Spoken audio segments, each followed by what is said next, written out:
Special needs or specific needs? What term do you prefer? Or is there another term that you prefer to use when working with people who are neurodiverse? Again, here's another term. Hi, my name's David. I'm the co-founder of We Can Access. I'm a parent of a child who's a brain tumour survivor who has a range and spectrum of needs. I also struggled at school, and sorry to go on just a little bit more, just to clarify my position, I struggled at school. 1977, my mum qualified as a teacher, and she was a special needs teacher for about 30 years. I was a teacher in mainstream and special education in different provisions for 15 years. And I've also supported around about, I think, 190 people on their master's dissertations around the topics of, again, special needs. And I've supported a good couple of hundred people on 30 credit modules as well. And I could go on and on. My qualifications, I have a degree in business IT, and I got that when I was 30. And I went to university when I was 27 because I struggled at school with my literacy and my spelling and my spelling and my structure of my essays. I've got a postgraduate certificate in education, in primary education, and I've also got a master's in education. One of the modules is in difficulties in literacy development. The reason why I did that is because I wanted to understand more about myself and the struggles that I had. So when I asked a question about special needs or specific needs or other terms that are used, I asked because I come from, you could call it an informed perspective, a holistic perspective, both professionally and personally. I've also had a cousin as well who also had special or specific needs. But words mean something. Words count. And English, to be honest, but it is my main language. I know the odd word here or two in other languages. And I've learned from my students or people that I've worked with and spoken to, probably thousands of people globally, around the term of how do you describe somebody's needs. Here's the thing. My mum calls me special. My children are special. So when we use the term special needs or special, what does it really mean? And are we getting to the heart of the problem? I don't know. When somebody says they're dyslexic,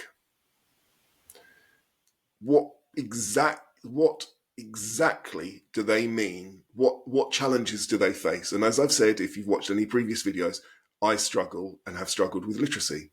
My specific struggles are with spelling. I can spot other people's spelling mistakes. Mine, it take years, and I'm grateful for the technology that's around, because specifically word processing packages help me to address my needs. When I was at university, my first essay that I wrote was 1,000 words, 600 spelling mistakes, one full stop, somewhere maybe there was a comma. My specific need was support in grammar and the overall structure and comprehension and just structuring the essays. I learned to overcome that. I learned to read. I'm very good at what I do. And thanks to technology, my specific need can get addressed. Now, again, special, specific, what do the words mean? Because they can trigger emotions, they can trigger reactions. And again, if you're watching this video and you're a parent or a professional, or you have some form of special need or specific need, are people, by using certain terms, dancing around the topic? Are they dancing around, and are they not getting to the actual issue? Because actually, if somebody has a need, it's a specific need that they want to, I wouldn't say overcome a challenge, but they want to solve a problem. Ultimately, they want to solve a problem. Yes?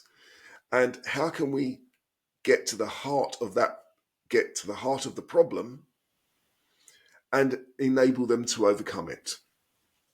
And I'm going to digress ever so slightly, and I'm going to move on to left-handedness.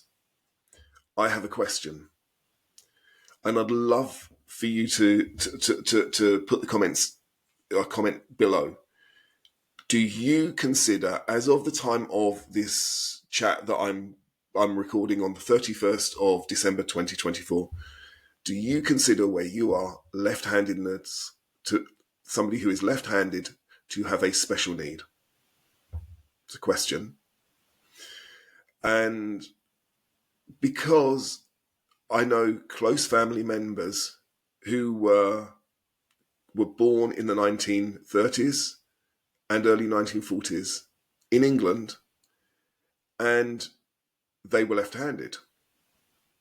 And one of them has subsequently passed away.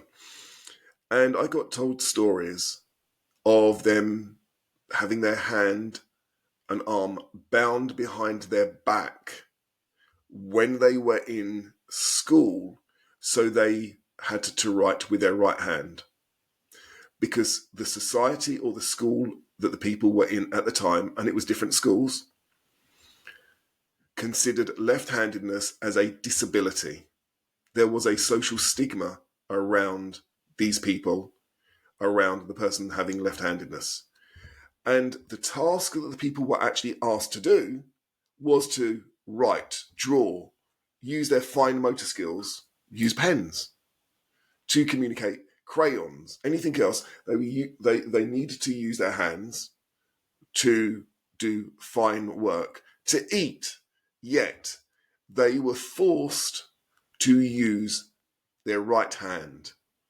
What that meant was their handwriting was poorer. They got told off for having poorer handwriting. They emotionally struggled, and it scarred them for years. But did the person have a special need or a specific need? Because in that context, they actually did in that situation, from the society perspective, they had a special need. They had a specific need because they're supposed to write with their right hand. But actually, the person didn't have a special or specific need. They were left-handed. But the task that they were asked to do by the school and by the educators was to write, to communicate through written format, and to eat and use fine motor skills and control things. So the objective was for them to accomplish a task, but they were not allowed to accomplish that task as successfully as they could because of the way the society viewed it. But they really didn't have a special need. It was just within the context. Given the right tools, given the right environment, they could succeed and they could thrive. And I say one of the people that I'm specifically thinking about, which was my father, was an amazing artist with his left hand. Amazing. He could draw amazingly with his left hand. Give him something to do in his right hand wasn't great. So special need or specific need? And again, there are other terms that people use globally. I've got a specific need. I've actually got several specific needs. I need glasses to see. Without the glasses, it would be harder to see the keyboard. It would be harder to read text. I'd need it a lot bigger. Or I'd need something read out to me. I'd need to hear it.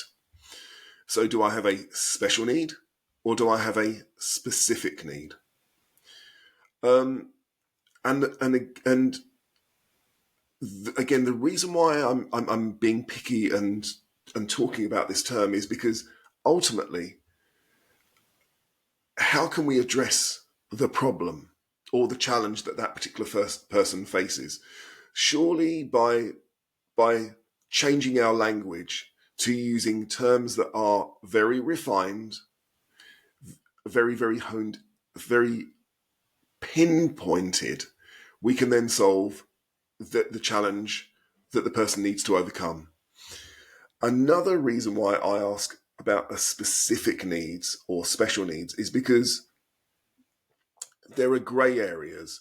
So again, when somebody is, let's say for instance, somebody who is on the autistic spectrum, it's a spectrum. And I believe the term as of now has gone to autistic spectrum condition, I think. Yes.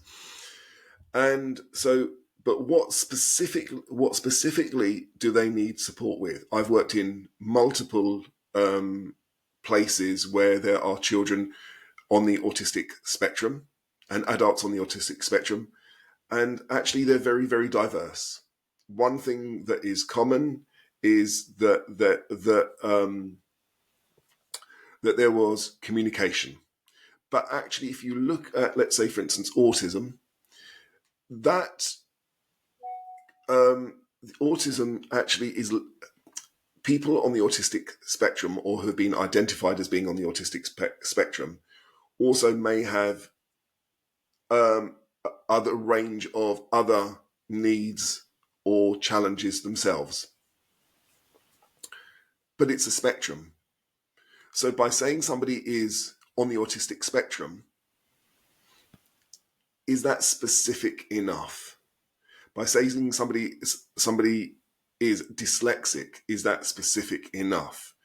By saying somebody is dyspraxic, is that specific enough? Are they special? Do they consider themselves to be special?